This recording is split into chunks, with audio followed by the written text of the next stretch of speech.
Hi everyone! This is the dual zip pouch.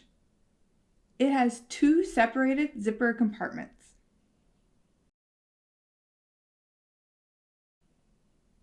The pattern comes in 3 different sizes: small, medium, and large.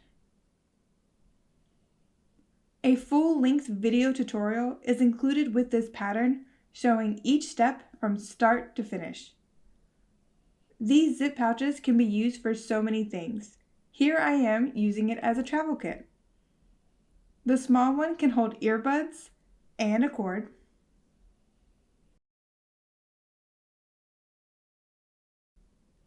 The medium one can hold boarding passes and glasses. The large one can hold a Kindle and charger cord. Following the pattern and the video should make this easy for any confident beginner.